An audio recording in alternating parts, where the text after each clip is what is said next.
बिस्मिल्लाहिर्रहमानिर्रहीम। Board of secondary education Karachi के model papers के सॉल्यूशन के हवाले से नई वीडियो के साथ हाजिर हैं और आज हम इंशाल्लाह मैथमेटिक्स क्लास 10 का जो है वो पेपर सॉल्व करना शुरू करेंगे। 2-3 वीडियो पर इंशाल्लाह ये जाएगा, तो कमर बांध के बैठे, इंशाल्लाह इसका सॉल्यूशन भी जल्द तैयार हो जाएगा। इसके अलावा कुछ और पेपर्स हैं जिनके सॉल्यूशंस के बच्चे कह रहे थे, तो इंशाल्लाह मेरी पूरी कोशिश है कि साथ साथ मैं सारे लेकर चलता रहूँ जितने हैं। जैसा कि मैंने कहा है कि मॉडल पेपर और उसके साथ साथ गेस्ट पेपर और प्रैक्टिकल सेंटर के इंशाल्लाह मेरी पूरी कोशिश होगी कि सॉल्यूशंस मैं प्रोवाइड करूँ। एमसीक्यूज़ ऑलरेडी मैं दे चुका हूँ, तो इंशाल्लाह आहिस्ता आहिस्ता तमाम चीज़ें पूरी हो जाएंगी। ठीक है, तो हम मकसद की बात पे आ जाते हैं, लेकिन उससे पहले मैं ये बताता चलूँ कि मेरा जितना कंटेंट है वो मेरी वेबसाइट पर पूरे सीक्वेंस के साथ आपके लिए मौजूद है। khanzi.weebly.com मेरी वेबसाइट का लिंक नीचे वीडियो के डिस्क्रिप्शन में आपको मिल जाएगा, तो उसको ज़रूर देखें, ज़रूर विज़िट करें। ठीक है, इंशाल्लाह बहुत ही ज़्यादा उससे आपको फ़ायदा होगा। अब हम आ जाते हैं अपनी वीडियो की तरफ। सेक्शन ए एमसीक्यूज़ का है। एमसीक्यूज़ की तैयारी आप खुद करेंगे और कुछ एमसीक्यूज़ मैंने ऑलरेडी प्रोवाइड भी किए हैं। इसके अलावा प्रैक्टिकल सेंटर अनीस हुसैन और आदम जी मैक, ठीक है, न्यूटन, इनके जो एमसीक्यूज़ आते जाएंगे उनको इंशाल्लाह मैं सॉल्व करता जाऊंगा ताकि आपके लिए आसानी हो और ज़्यादा से ज़्यादा वो चीज़ जो जिसकी उम्मीद है इम्तहानों में आने की वो आपको समझ में आती रहे। ठीक है, तो बहरहाल यहाँ सेक्शन बी से हम शुरू करने वाले हैं। ठीक है, सेक्शन बी में अटैम्प्ट आपको 6 क्वेश्चन करने होंगे 10 क्वेश्चन में से। ठीक है, हम इंशाल्लाह सारे क्वेश्चन को अटैम्प्ट करेंगे। तो क्वेश्चन नंबर 2 जो है वो आपके पास है, इफ़ पी, दो सेट दिए हैं आपको, P is equal to A B C and Q is equal to X Y Z, find. दो फंक्शन मालूम करने हैं आपने, एक फंक्शन मालूम करना है पी इंटू क्यू और दूसरा फंक्शन आपको मालूम करना है पी ऑन टू क्यू। ठीक है, तो इसको मैंने इसके अपने यूनिट में मैंने बहुत तफसील से समझाया है। एक्सरसाइज में 17.5 में वहाँ भी देख लिया जाए, यहाँ भी मैं थोड़ा सा क्लू ज़रूर दूंगा, ऐसे ही आपको खाली हाथ तो नहीं जाने दूंगा। ठीक है, तो उसको भी ज़रूर देखिएगा और ये भी ज़रूर वाच करें ताकि ये अंदाज़ा हो जाए आपको कि ये फंक्शंस आखिर क्या चीज़ होते हैं। ठीक है, सॉल्यूशन की तरफ आ जाते हैं। ठीक है, तो दो फंक्शन लिखने आपको, लेकिन पहले हम फंक्शंस को समझ लें। ठीक है, देखें,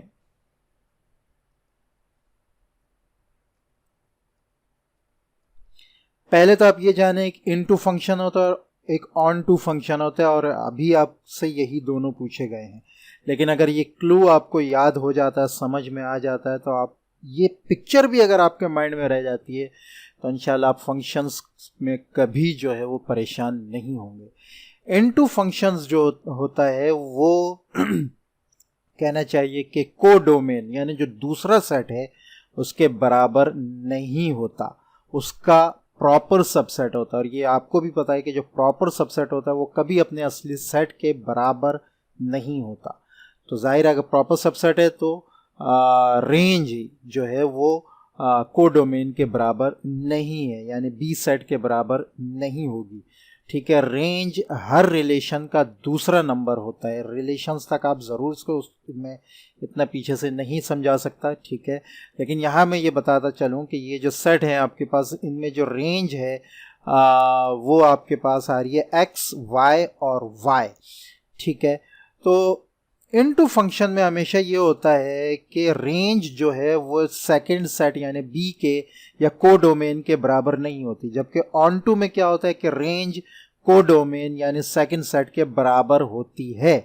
ठीक है, और हम ऑन टू फंक्शन जो है उसको सरजेक्टिव भी कहते हैं। ठीक है, अच्छा, ये दोनों तो हो गए, इनटू भी हो गया, ऑन टू भी होगा। इनटू में क्या होगा, रेंज कोडोमेन के बराबर नहीं होगी, जबकि ऑन टू में रेंज कोडोमेन के बराबर होगी। और कोडोमेन दूसरा सेट होता है जिससे रिलेशन बन रहा होता है। 1-to-1 रिलेशन क्या होता है, जैसा मैंने आपको लिखा, DIA to DIB means distinct integration होगी ए के किसी सेट से और डिस्टिंक्ट इंटीग्रेशन होगी बी की, यानी एक ए का मेंबर पहले सेट का, ठीक है, यानी कि अगर ए इंटू बी रिलेशन है तो ए का सेट जो है वो बी के किसी डिस्टिंक्ट सेट के साथ जो है वो मिला होगा। ठीक है, इसको हम यहाँ दिखा भी देता हूँ मैं। जैसे ये आपका आ रहा है, कौन सा सेट है, ये 1 to 1 है। ठीक है, 1 to 1 में देखें 1 4 के साथ है, यानी सबके साथ अलग अलग मेंबर लगा हुआ है। 2 5 के साथ है, 3 6 के साथ है। ठीक है, इसका कोई मेंबर इसके साथ दोबारा नहीं जुड़ा, इसका कोई मेंबर इसके साथ दोबारा नहीं जुड़ा, तो ये 1 to 1 है, यानी हर एक दूसरे के साथ जो है वो जुड़ा हुआ है। ठीक है, अच्छा, अब सर्जेक्टिव, इंजेक्टिव और बाइजेक्टिव क्या है? तो सर्जेक्टिव तो बता दिया मैंने कि ऑन टू फंक्शन होता है। अच्छा, कोई फंक्शन इनटू भी हो और 1 to 1 हो तो वो इंजेक्टिव होगा। इंजेक्टिव कैसे होगा? 1 to 1 हो और इनटू हो। देखें, ये 1 to 1 भी है, 1 का 3 से है, 2 का 4 से है, 3 का 5 से। डिस्टिंक्ट मेंबर एक दूसरे के साथ जुड़े हुए हैं, लेकिन यहाँ 6 भी बचा है। मीन्स कि ये इसका जो कोडोमेन का प्रॉपर सबसेट है। ठीक है, ये पूरी चीज़ मैं आपको दे रहा हूँ, यहाँ से आप स्क्रीनशॉट लेकर इसको अलग से भी समझ सकते हैं इंशाल्लाह। ये सिर्फ एक इमेज आपको सब चीज़ें समझा देगी, ये एक और ये एक। ठीक है, तो अगर इनटू है और 1 to 1 है तो फिर इंजेक्टिव है, जैसे कि यहाँ। ठीक है, डिस्टिंक्ट मेंबर एक दूसरे के साथ अटैच हैं, और जो रेंज है वो कोडोमेन का सबसेट है, यानी इक्वल नहीं है। ठीक है, और आगे आगे आपका बाइजेक्टिव क्या होता है? जो ऑन टू भी हो और 1 to 1 भी हो। ठीक है, तो जो ऑन टू और 1 to 1 दोनों होगा वो बाइजेक्टिव होगा। ठीक है, अभी आपको काम जो है वो इनटू और ऑन टू से है, तो इनटू फंक्शन वो होगा जिसकी रेंज कोडोमेन यानी बी सेट के बराबर ना हो, और ऑन टू वो होगा जिसकी रेंज बी सेट के बराबर हो। तो अब हम आ जाते हैं, इसको हम कर लेते हैं। ठीक है, देखें अब कैसे करता हूँ मैं। ठीक है, तो इनटू जो है P इंटू क्यू में आप रेंज देखें, रेंज आपने ऐसे बनानी है। ठीक है, एक तो इसके डोमेन जो है वो दोबारा नहीं आएंगे, ये बात याद रखिएगा फंक्शन में कि डोमेन दोबारा नहीं आता। रेंज जो है उसमें आपके पास x, y और y, यानी x और y रेंज है जो दूसरे सेट यानी q के बराबर नहीं है, उसका सबसेट है। तो ये आपका इनटू फंक्शन हो गया। ठीक है, और यहां आपके पास आ रहा है P on to Q, x, y, z range जो है वो q के बराबर है, तो ये P ऑन टू क्यू है। ठीक है, दोनों फंक्शन आपके सामने आ गए और यह क्वेश्चन आपका सॉल्व हो गया है। यहाँ बेशक आप इन दोनों का आप स्क्रीनशॉट ले लें, मैं आपके लिए थोड़ा थोड़ा इसको रोक लेता हूँ। ये एक पेज आपको सब कुछ समझा देगा। ठीक है, इसके बाद इसका स्क्रीनशॉट ले लें। ठीक है, ये मैंने यहाँ करके भी आपको बताया है इक्वल। ठीक है, जहाँ बराबर होगा वहाँ सबसेट नहीं होगा, जहाँ बराबर नहीं होगा वहाँ सबसेट होगा। ठीक है, और यहाँ डिस्टिंक्ट इंटीग्रेशन होगी। ठीक है, बस ये आपने याद रखना, तो इंशाल्लाह फंक्शन का कोई क्वेश्चन आपसे गलत नहीं होगा। ठीक है, नेक्स्ट हम आ जाते हैं, आपके पास क्वेश्चन नंबर 2 है। हाँ, क्वेश्चन नंबर 3 आपके पास है, solve equation by using componendo dividendo theorem. ठीक है, तो ये आपके पास इसका सॉल्यूशन आ रहा है। ठीक है, ये क्वेश्चन है आपका। ठीक है, सॉल्यूशन में हमने क्वेश्चन लिखा। ठीक है, सॉल्यूशन में सारे इसलिए आपके सामने रख के उसको डिफाइन कर रहा हूँ ताकि उस ज़्यादा लिखने में टाइम ज़ाया नहीं, हम जल्दी से इसको फारिग करें। ठीक है ना।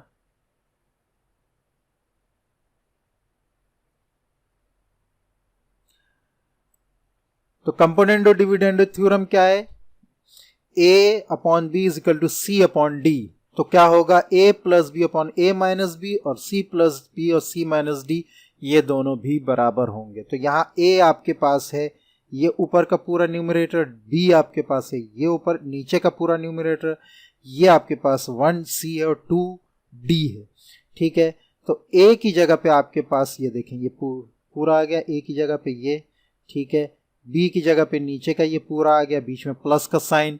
ठीक है, और यहाँ भी इसी तरह आया लेकिन सिर्फ बीच में माइनस का साइन आएगा। इधर c प्लस डी आपके पास c1 है, d2 है, c1 है, d2 है, बीच में प्लस माइनस है। ठीक है, ये तो आपने वो कर दिया, क्या नाम है, सेटिंग कर दी। ठीक है, अब हम ये ब्रैकेट्स को खोल लेते हैं, तो प्लस के साथ तो ये चेंज नहीं होंगे, ये दोनों साइन, नीचे के साइन चेंज हो जाएंगे। ये minus under root x plus 1 हो गया और ये plus under root x minus 1 हो गया। ठीक है, तो अब अगर आप देखें तो यहाँ आपके पास ऊपर जो है ये minus under root x minus one और plus under root x minus one, ये दोनों कैंसल आउट हो जाएंगे। नीचे ये minus under root x plus one और ये plus under root x plus one, ये दोनों सेम है, साइन चेंज है, कैंसल आउट हो जाएंगे। ऊपर आपके पास बचा x प्लस वन और x प्लस वन, नीचे x माइनस वन और x माइनस वन। इधर आपके पास 1 प्लस 2 3 आ गया, इधर 1 माइनस 2 माइनस 1 आ गया, जिसका साइन माइनस साइन ऊपर चला गया क्योंकि डिनोमिनेटर में माइनस साइन नहीं होता, उसको हम ऊपर ले जाके मल्टीप्लाई कर देते हैं। ठीक है, अब ये आपके पास 2 into under root x plus one और 2 into under root x minus one आ गया। इधर आपके पास माइनस 3 आएगा, 2 और 2 कैंसिल हो गए, आपके पास दोनों आ गया under root x plus one upon under root x minus one is equal to minus 3। Root को हटाना जरूरी है तो रूट को हम हटा लेते हैं, दोनों को स्क्वायरिंग बोथ साइड्स करेंगे हम। आपके पास आ जाएगा X plus one upon X minus one is equal to 9। ठीक है, माइनस 3 इंटू माइनस 3 9 आ जाएगा और इसका स्क्वायर रूट हट जाएगा। ठीक है, तो x माइनस वन को हम उधर ले जाके मल्टीप्लाई कर देंगे तो हमारे पास आ जाएगा x plus one is equal to 9 bracket के साथ x into X minus one. अब 9 को इन दोनों से मल्टीप्लाई करेंगे तो हमारे पास आ जाएगा x plus one is equal to 9x minus 9। ठीक है, अब वेरिएबल्स एक जगह कर लेते हैं, कांस्टेंट एक जगह कर लेते हैं। ये माइनस 9 को बेशक उधर ले जाएं, उधर ले जाकर साइन साइड्स पूरे एक्सचेंज हो गए क्योंकि वेरिएबल आपका लेफ्ट हैंड साइड पे होना चाहिए। ठीक है, तो आप इसको ऐसे कर रहे, ये x था इधर आया तो माइनस एक्स हो गया, तो 9x माइनस एक्स इधर आ गया। ठीक है, और ये माइनस 9 था उधर गया, प्लस 9 हो गया, 1 प्लस 9 ये इधर आ गया, साइड इंटरचेंज हो गया। इसको मैं यहाँ करके भी दिखा देता हूँ ताकि ज़्यादा कन्फ्यूजन ना हो आपको। ठीक है, एक स्टेप समझो हमने यहाँ पे छोड़ा है, तो हमारे पास आ जाएगा x plus 1 minus 1 is equal to, बल्कि इसको ये भी नहीं करें,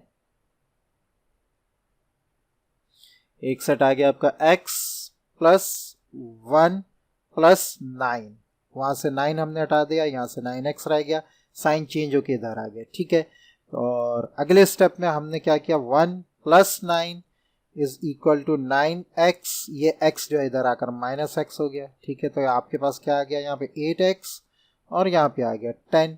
अब बेशक इनके साइड चेंज कर दें तो आपके पास यही वैल्यू आ जाएगी। ठीक है, अच्छा जी, तो ये आ गया आपके पास 8x is equal to 10। x की वैल्यू हमने मालूम करनी है, 8 को हम इधर लेके आ जाएंगे।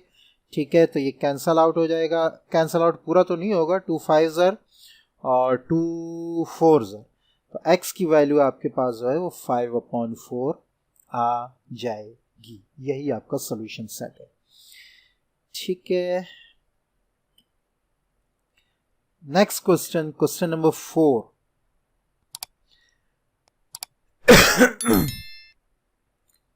आपके पास है 1 प्लस ओमेगा, ठीक है, into 1 plus omega square into 1 plus omega raise to power 4 into 1 plus omega raise to power 8 is equal to omega plus omega square whole raise to the power 4। ठीक है, यहाँ इसको सॉल्व करने से पहले ये चीज़ आपको पता होनी चाहिए, पूरी एक्सरसाइज इसी पर बेस है। ठीक है, ये याद रखें, 1 प्लस ओमेगा स्क्वायर 0 के बराबर होता है। ये वाली चीज़ अगर आपको याद है तो बाकी सारी खुद ब खुद सॉल्व हो जाएंगी, लेकिन ये चारों अगर आप याद कर लें तो ज़्यादा बेहतर है। ठीक है, ये तीनों इसी से डिराइव हैं। कैसे, ये ओमेगा स्क्वायर जो है इधर जाकर माइनस ओमेगा स्क्वायर हो जाएगा, ये आ गया आपके पास। ठीक है, अगर हम इसको नहीं लेके जाएं, इसको लेके जाएं तो ये इधर जाकर माइनस ओमेगा हो जाएगा, आपके पास क्या आ जाएगा, 1 plus omega square is equal to minus omega.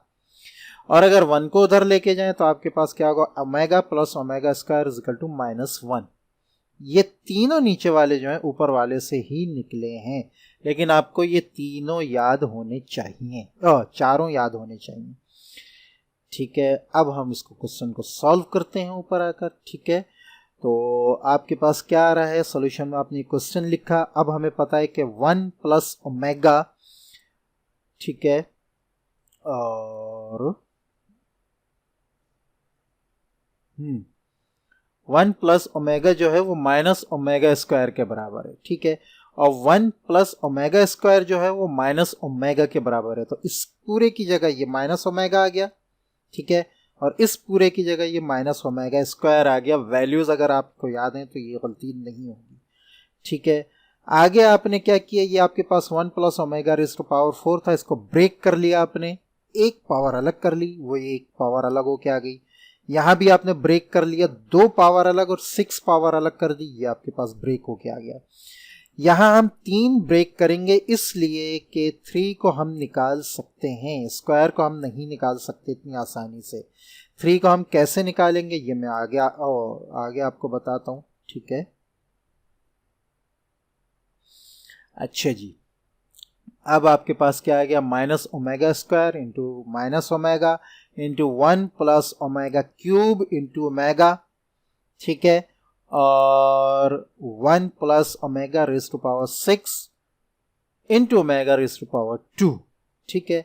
अब आपने क्या किया, ये जो ओमेगा है इसको ओमेगा क्यूब, इसको अलग से ब्रैकेट लगा देनी है आपने, ठीक है, और इधर जो ओमेगा रेज़ टू पावर 6 है इसमें नीचे ओमेगा क्यूब करके ऊपर 2 पावर दे देनी है, 3 2 6 के बराबर होता है, ठीक है। तो बीच में भी आपके पास ओमेगा क्यूब आ जाएगा, और हमें पता है ओमेगा क्यूब जो है वो 1 के बराबर है, तो सारे ओमेगा क्यूब जो है हम 1 से चेंज कर देंगे। तो ये ओमेगा क्यूब आपके पास 1 आ गया, ये ओमेगा क्यूब आपके पास 1 आ गया, ये ओमेगा क्यूब आपके पास 1 आ गया, ठीक है। अब देखें, अब आपके पास क्या आ रहा है यहाँ पे, 1 इंटू 1 1 और 1 इंटू 1 ओमेगा, ठीक है। अच्छा, तो ये आपके पास नीचे यहां तक की ब्रैकेट आ गई, 1 प्लस ओमेगा यहां तक की, ठीक है। आगे आपके पास क्या है, अच्छा 1 plus 1 square into omega square, तो 1 का स्क्वायर 1 ही होता है, और 1 को ओमेगा स्क्वायर से मल्टीप्लाई करें आपके पास ओमेगा स्क्वायर ही आ जाएगा, और ये 1 का 1 नीचे आ गया, यानी ये पूरी वैल्यू सिर्फ ओमेगा स्क्वायर बन के ही आपके पास आ गई, ठीक है। अब दोबारा वही चीज हो गई, 1 प्लस ओमेगा जैसे हमने ऊपर चेंज किया था, 1 प्लस ओमेगा हमारे पास माइनस ओमेगा स्क्वायर है, और 1 प्लस ओमेगा स्क्वायर हमारे पास माइनस ओमेगा है, ठीक है। अब इन दोनों को जब आपने मल्टीप्लाई किया तो नीचे वैल्यू आपके पास माइनस इंटू माइनस प्लस हो गई, और omega square into omega omega cube होगा, और ओमेगा क्यूब की वैल्यू आपके पास जो है वो 1 है। ये सब उसी वक्त आसान हो सकता है जब आपको ये वैल्यूज़ याद हों। अच्छा, यहाँ शायद एक वैल्यू रह गई है, वो भी आप याद कर लें तो वो ज़्यादा बेहतर है, omega cube is equal to 1, ठीक है। ये 5 चीज़ें आपको याद हैं तो इंशाल्लाह इस एक्सरसाइज का कोई क्वेश्चन आपसे मिस नहीं होगा, ठीक है। अब हम वेरीफाई कर लेते हैं, taking RHS right hand side. अच्छा हाँ, वेरीफाई नहीं कर रहे बल्कि हमने लेफ्ट हैंड साइड लिया है अभी, ये राइट हैंड साइड लेते हैं हम, तो ओमेगा प्लस ओमेगा स्क्वायर, ठीक है, रेज़ टू पावर 4। तो राइट हैंड साइड को ले लें तो हमारे पास राइट हैंड साइड है omega plus omega square raise to power 4। Omega plus omega square की वैल्यू आपको याद होनी चाहिए सारी वैल्यूज याद होनी चाहिए। एक वैल्यू और है इसके नीचे जो क्यूब की है, वो मैं बता चुका हूँ आपको, ठीक है। तो ओमेगा प्लस ओमेगा स्क्वायर -1 के बराबर है, हमने -1 से नीचे वैल्यू चेंज की, और -1 को हमने रेज़ टू पावर 4 किया, तो माइनस चूँकि 4 बार मल्टीप्लाई हुआ है और आंसर आपका 1 आ गया, तो LHS और RHS दोनों बराबर प्रूफ हो जाएंगे, ठीक है।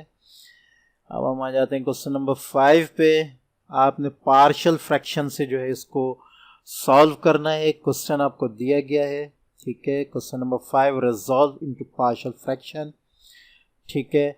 सॉल्यूशन में आपने यही क्वेश्चन नीचे लिखा, नीचे आपको यही चीज़ रखनी है, लेकिन फॉर अ टाइम बीइंग आप इसको एक उसमें लेकर आ जाएंगे एक्सप्रेशन में। ये दोनों अलग अलग फैक्टर्स बने हुए, तो ये कौन सा फार्मूला लग रहा है यहाँ पे, a minus B into A plus B का फार्मूला लग रहा है, a square minus B square हो गया, ठीक है। उसके बाद a square minus B square के फार्मूले से न्यूमरेटर जो है वो आपका वही रहेगा जो है, यहाँ पर भी वही रहेगा।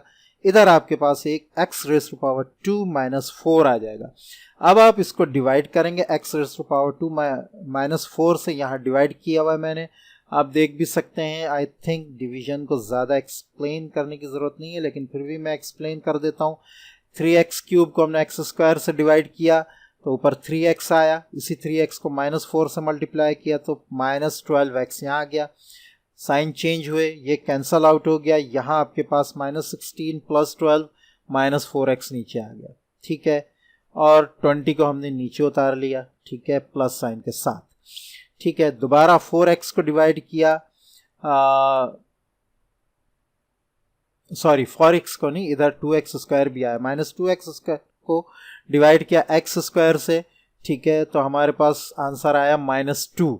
उसी -2 को हमने मल्टीप्लाई किया -4 से, तो हमारे पास आया -8, ठीक है। अब ये कैंसल आउट हो गया, यहाँ आपके पास 20 - 8 12 आ गया, ये -4x नीचे आ गया, तो ये रिमाइंडर रहेगा, ये मज़ीद डिवाइड नहीं होगा। अब आप देखें कि ये जो है ये पूरा डिवाइड होके आ गया है, ठीक है, तो ये अलग हमने कर दिया, ओ सॉरी, ये पूरा डिवाइड होके आ गया है, तो इसको हमने अलग लिख दिया, ठीक है। और ये रिमाइंडर बचा, मीन्स कि ये मज़ीद डिवाइड होगा इससे, तो हमने इसको न्यूमरेटर डिनोमिनेटर के तौर पर यहाँ पर लिख दिया है, ठीक है। अच्छा, इसको जो है वो डायरेक्ट फैक्टर्स कर लिए, ये असल में x² -4 था, लेकिन आप इसको ऊपर देख चुके हैं कि ये असल में ऊपर ये था, तो हम इसको डायरेक्ट यहाँ पर ये लेकर इस तरह फैक्टर्स में लेकर आ गए हैं, ठीक है। तो आई होप कि यहाँ तक आपको अच्छी तरह समझ में आ गया होगा। ये हमने इसको इक्वेशन बना ली 1। अब हम आगे चलते हैं, अब हम लेट करेंगे, ठीक है। दो फैक्टर्स हैं a और b, ठीक है, पार्शियल फ्रैक्शन करेंगे हमने सिर्फ इसको, क्योंकि ये चीज़ जो है पूरी डिवाइड नहीं हुई है, इम्प्रॉपर फ्रैक्शन बन रही है, ठीक है, इसको हम सॉल्व करेंगे। तो इसको हमने नीचे रखा, उसको वहीं छोड़ दिया जो बाकी है, जो होल निकला है, ठीक है, और नीचे के फैक्टर्स अलग करके एक के ऊपर a कर दिया, दूसरे के ऊपर b कर दिया। हमने लेट कर लिया कि ये a यानी ऊपर जो आपके पास आ रहा है वो a + b है, ठीक है। तो अब क्या होगा, अब आप क्या करेंगे कि दोनों को जो है मल्टीप्लाई करेंगे, दोनों साइड को मल्टीप्लाई करेंगे, इस साइड को और इस साइड को। उसकी वजह ये है x + 2 और x - 2 से, ताकि इसके नीचे से ये ख़त्म हो जाए। मल्टीप्लाई करेंगे आप, ठीक है, तो जब हम इसको मल्टीप्लाई किया x + 2 x - 2 से, तो ये दोनों कैंसिल हो जाएंगे। इसको हमने मल्टीप्लाई किया x + 2 x - 2 से, तो x + 2 कैंसिल हो जाएगा और ये मल्टीप्लाई हो जाएगा x - 2 से, ठीक है। और जब इसको किया हमने x + 2 x - 2 से मल्टीप्लाई, तो ये x - 2 x - 2 के साथ कैंसिल हो जाएगा, यहाँ पर आपके पास आ जाएगा x + 2, ठीक है। तो a आपके पास यहाँ तो ये कैंसिल होगा, यहाँ a आपका x - 2 से मल्टीप्लाई होगा, b x + 2 से मल्टीप्लाई होगा। अब आप देखें आपके पास नीचे यही आ गई, ठीक है। इसको आपने बना लिया इक्वेशन 3, इसको इक्वेशन 2 बनाया, इसको 1, और अब जो आई है उसको बना लिया इक्वेशन 3। अब आपने ऐसी वैल्यू पुट करनी है x की, ठीक है, 2 बार पुट करनी है। एक दफ़ा आपने a को एलिमिनेट करना है और एक दफ़ा आपको b को एलिमिनेट करना है, ठीक है। तो a को एलिमिनेट करने के लिए आप क्या करेंगे, x को 2 बनाएंगे, क्योंकि जब 2 - 2 होगा तो 0 होगा, 0 a से मल्टीप्लाई करके a को भी ख़त्म कर देगा। b को ख़त्म करने के लिए आप x की वैल्यू जो है वो रखेंगे -2, क्योंकि -2 और +2 जब मल्टीप्लाई होगा प्लस माइनस होगा तो 0 आ जाएगा, 0 जब b से मल्टीप्लाई होगा तो b एलिमिनेट हो जाएगा। ये दोनों आपने करने, ठीक है। तो आपने पहले a को एलिमिनेट किया, -2 की वैल्यू रख के, पूरा सोल्यूशन आपके सामने है, ठीक है। और आपके पास नीचे आ गया 8 + 12 = a - 4, a × -4 + b × 0। b को एलिमिनेट किया पहले आपने, ठीक है। तो आपके पास जो है b एलिमिनेट हो गया और a की वैल्यू पूरा सॉल्व करके -5 आ गई। अब यहाँ पर आपने a को एलिमिनेट किया है, a को एलिमिनेट आपने जो है वो 2 वैल्यू रख के किया है, ठीक है।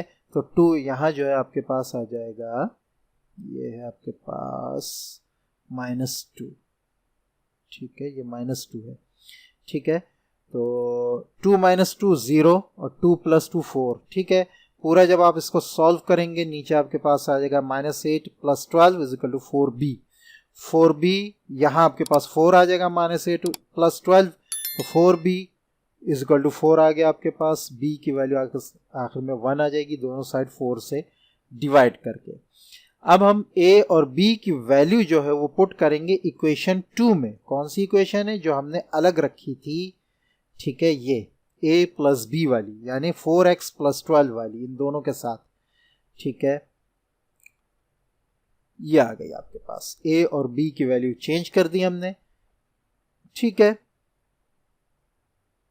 तो ये आपका पार्शियल फ्रैक्शन में आ गया। अब आपके साथ, इसके साथ जो है आप वो लगा देंगे, जो होल ऊपर आ रहा था 3x माइनस 2 आपने अलग रखा था, ठीक है, ये अलग कर दिया था, वो आप इसके साथ लगा देंगे, ठीक है, और आपका यही आंसर हो जाएगा। ये जो है इसको पार्शियल फ्रैक्शन में आपने यहाँ किया है, लेकिन चूंकि इसके साथ ऊपर जो है वो 3x माइनस 2 मौजूद था, उसको हमने अलग कर दिया था इस सेट में इधर, ठीक है, तो लिहाजा वो आंसर में हम एक साथ लिखेंगे, ठीक है, उसको भूल नहीं जाइएगा। अब ये समझो होल वैल्यू आ गई और ये जो है वो फ्रैक्शन आ गई, ठीक है। अच्छा जी, क्वेश्चन नंबर 6 आपके पास है।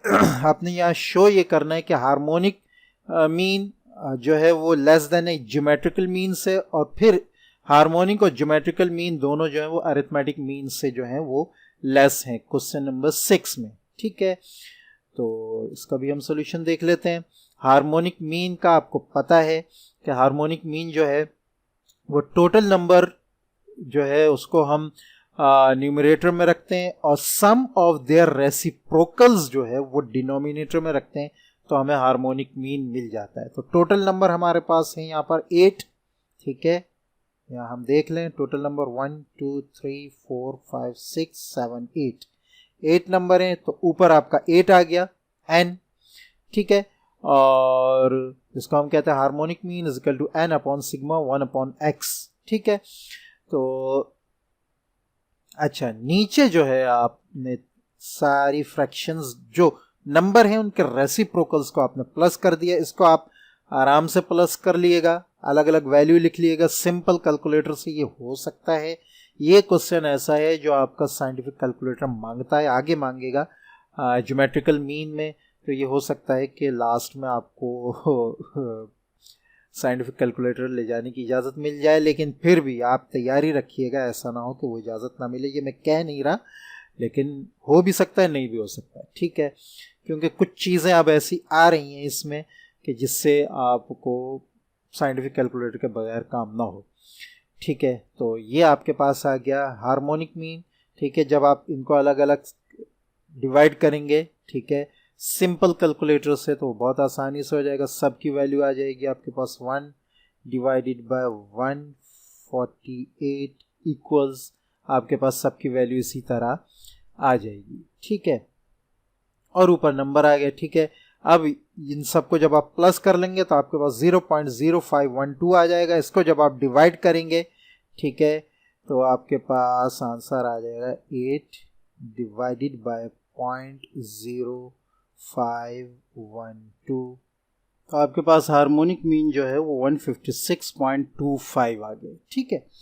नाउ इसके बाद आप निकालेंगे ज्योमेट्रिकल मीन, ठीक है, तो इससे पहले हम निकाल लेते हैं अरिथमेटिक मीन, ठीक है।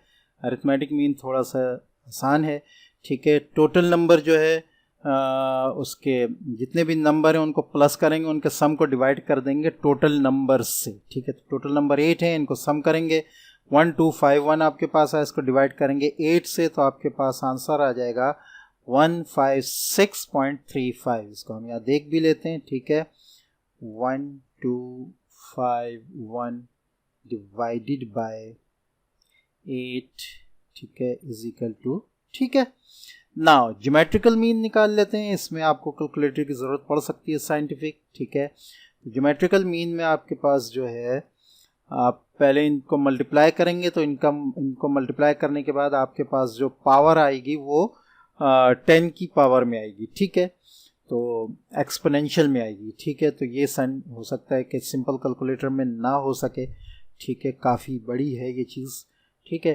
तो इसको जो है फिर इसको हम साइंटिफिक कैलकुलेटर में कैसे निकालेंगे, ज़रूरी थोड़ी कि आपको आंसर याद भी हो, तो इसको हम कैलकुलेटर से निकाल लेते हैं, साइंटिफिक कैलकुलेटर से, ठीक है। 3.55, ठीक है, मल्टीप्लाई बाय, या पहले चूँकि एक्सपोनेंशियल यहाँ नहीं है आई थिंक, और हम इसको पहले ऐसे कर लेते हैं, ठीक है, 17, ठीक है, अच्छा, मल्टीप्लाई बाय 3.55 इक्वल्स, ठीक है, ये आ गया आपके पास। अच्छा, अब इसकी पावर आपने लेनी है, ठीक है, तो थिंक, ठीक है, पावर आपके पास आ गई 1, 8 इक्वल्स, ये देखें 156.235, ठीक है। तो ज्योमेट्रिकल मीन आपके पास आ गया 156.235, ठीक है। अब तीनों को आप देखें तो इसमें 156.235 ये ज़्यादा है, अरिथमेटिक मीन ये इससे कम है, और ज्योमेट्रिकल मीन, ठीक है, और हार्मोनिक मीन इनसे भी कम है। अच्छा, अब अगर हम यहाँ देखें तो यहाँ हार्मोनिक मीन जो है ना, वैसे तो हमें प्रूव ये करने का हार्मोनिक मीन सबसे कम है, उससे ज़्यादा ज्योमेट्रिकल मीन है, और उससे ज़्यादा जो है अरिथमेटिक मीन है, ठीक है ना। तो हमने अरिथमेटिक मीन जो निकाला था वो निकाला था 156.375, ठीक है। ज्योमेट्रिकल मीन हमारे पास आया था, हम कैलकुलेटर से निकाल चुके हैं, 156.2471, ठीक है। और हार्मोनिक मीन जो हमारे पास आ रहा था वो आ रहा है 156.25, तो इसको अगर हम यहाँ लिखें 0.25, तो इसमें आप अगर देखें तो ज्योमेट्रिकल मीन जो है वो हार्मोनिक से कम हो रहा, कम हो रहा है, जबकि हार्मोनिक मीन को ज्योमेट्रिकल मीन से कम होना चाहिए अकॉर्डिंग टू द क्वेश्चन जो हमें प्रूव करना है, ठीक है ना। तो असल में हार्मोनिक मीन को कम आना चाहिए, ठीक है। तो असल में वजह ये है कि हार्मोनिक मीन की जो ये फ्रैक्शंस हैं ये पूरी नहीं लिखी हैं, बिल्कुल माइनर सा फर्क है इन तीनों में, ठीक है। तो अगर इन फ्रैक्शंस को हम पूरा लिखें तो ये कि हमारा आंसर सही आ जाएगा, ठीक है। इसको मैं आपके सामने करके दिखाता हूँ, मैं खुद कर भी चुका हूँ इसको, ठीक है। तो इसको ज़रा तेज़ी से करेंगे।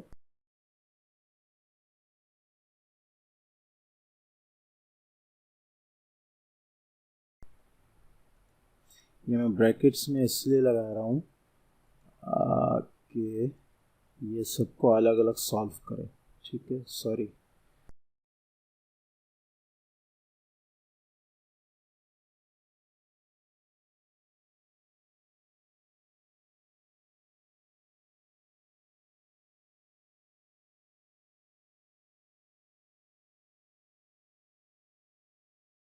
तो ये हमारे पास टोटल आंसर आ गया है, ठीक है। इसको मैं यहाँ सेव कर लेता हूँ। अब 8 को इससे डिवाइड करते हैं, देखें अब आप, तो ये आपके पास आ जाएगा 8 डिवाइडेड बाय 0.512 इक्वल्स हमारे पास है 156.11, मीन्स आपका 25 नहीं है बल्कि 11 है, ओह सॉरी। तो अब आप देखें हार्मोनिक मीन सबसे कम हो गया है, उससे ज़्यादा जियोमेट्रिकल मीन और सबसे ज़्यादा अरिथमेटिक मीन, ठीक है। और यही हमने प्रूफ करना था। तो आज हमने मॉडल पेपर 10th साइंस 2023 के शुरू के 6 क्वेश्चन सॉल्व कर लें। उम्मीद है कि ये वीडियो आपको पसंद आई होगी। वीडियो अच्छी लगे तो उसको लाइक करें, दूसरों से शेयर करें, चैनल को सब्सक्राइब करना बिल्कुल ना भूलें ताकि आगे आने वाली वीडियोस की नोटिफिकेशंस आपको मिलती रहें। अस्सलामु अलैकुम व रहमतुल्लाहि व बरकातुहू।